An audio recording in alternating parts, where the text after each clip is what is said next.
Hello dear students. As you know already we have started chapter number 5.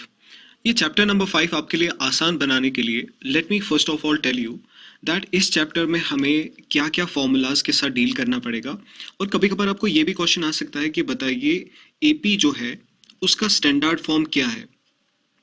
AP का standard form क्या है.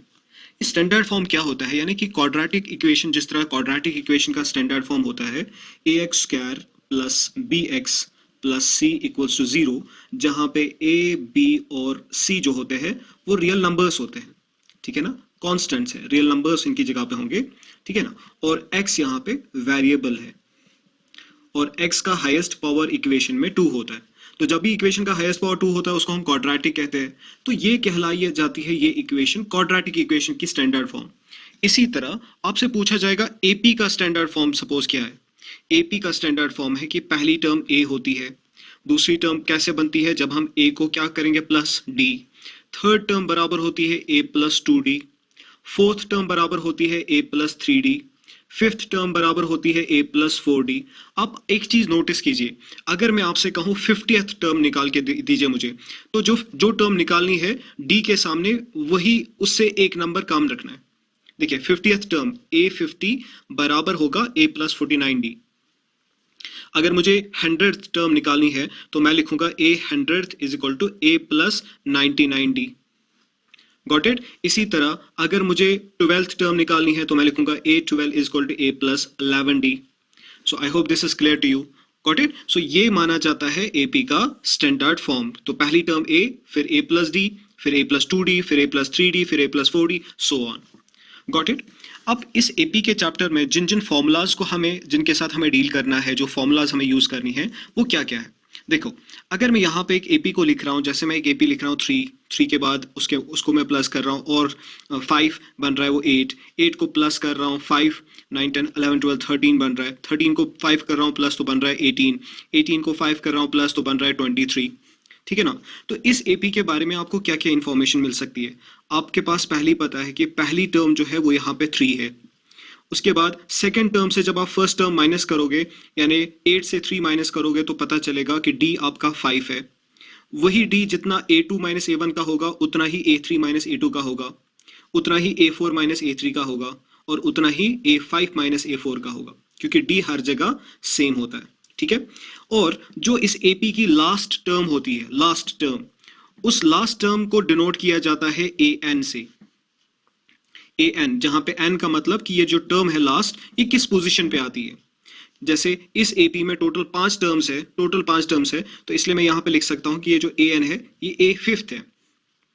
Right. सो जो भी अगर किसी जगह ऐसे डॉट डॉट लास्ट में दिया गया हो, हमें पता ना हो कि वो टर्म किस पोजीशन पे आती है, तो उस आखिरी टर्म का जो वैल्यू है वो डिनोट किया जाता है an से. और इस AP में कितनी टर्म्स है वो डिनोट की जाती है n से. तो n का मतलब होता है नंबर ऑफ टर्म्स. ठीक है. सो देखो बेटा, इस AP के चैप्टर में हमें क्या क्या फॉर्मूलाज याद रखनी पड़ेंगी. ठीक है. तो पहली फॉर्मूला जो हमें याद रखनी पड़ेगी, जो हमें यूज आएगी, वो ये है कि अगर हमारे पास पहली फॉर्मूला जो लगेगी वो है ये an is equal to a plus n minus 1 into d.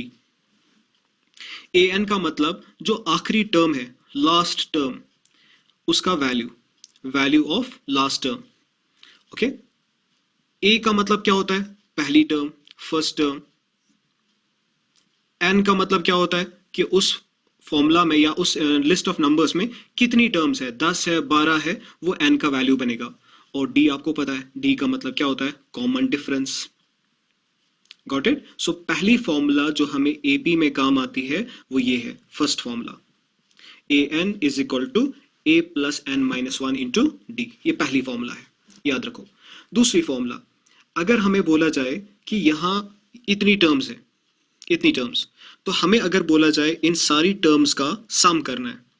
ठीक है. सम निकालने के लिए सम ऑफ टर्म्स जितनी भी होगी, 10 होंगी, 12 होंगी, उसके लिए जो फॉर्मूला लगती है वो होती है Sn is equal to n/2 2a plus n minus 1 into d और ये होल ब्रैकेट.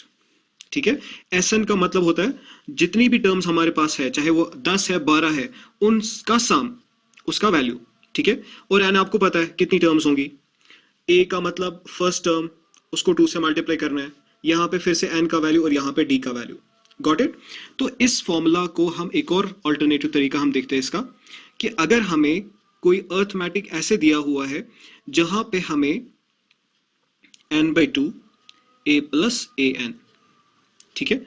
सो अगर कोई अर्थमेटिक नंबर या अर्थमेटिक लिस्ट दिया हमें ऐसे है कि उसमें हमें ये पता है कि कितनी टर्म्स है, और पहली टर्म का वैल्यू क्या है वो भी पता है, और आखिरी टर्म का वैल्यू क्या है वो भी पता है, तो हम सम ऑफ उन टर्म्स को ऐसे निकाल सकते हैं n/2 a plus A N. जब अपनी अपनी जगह पे हम ये फॉर्मूलाज यूज करेंगे, आपको खुद समझ आ जाएगा कि इन फॉर्मूलाज को कैसे अप्लाई किया जाता है और किस तरह से इनका यूज किया जाता है, ठीक है। तो यहाँ पे ये एक फॉर्मूला हो गई, ये ऑल्टरनेटिव फॉर्म है इसी का। तो देखिए इन फॉर्मूलाज को हम कैसे यूज कर सकते हैं।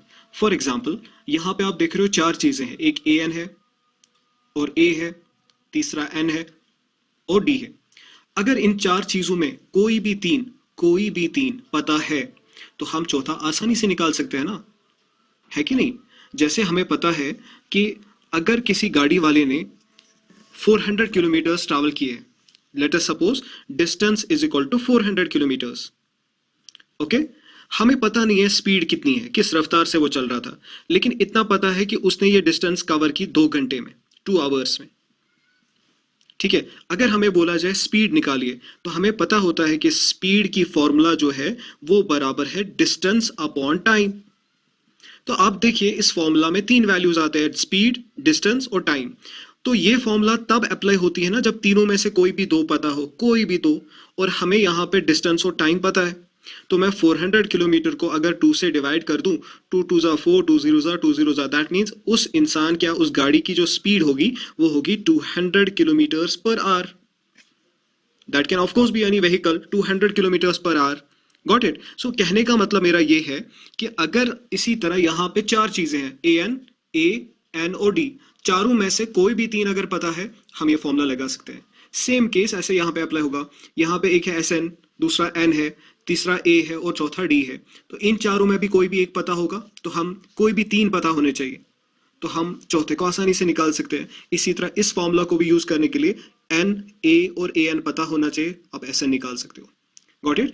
In next video I will show you कि हम कैसे इन फॉर्मूलाज को इस्तेमाल करेंगे, लेकिन पूरी की पूरी एपी सिर्फ इन्हीं 3 फॉर्मूलाज पे बेस्ड है। ये उसका स्टैंडर्ड फॉर्म है एपी का, और ये रही पहली फॉर्मूला, ये रही दूसरी फॉर्मूला, उसी दूसरी फॉर्मूला का ऑल्टरनेटिव ये रहा। I hope you got this. So इनको नोट डाउन कीजिए। अब हम नेक्स्ट एक्सरसाइज में हम इन फॉर्मूलाज का एप्लीकेशन सीखेंगे। ओके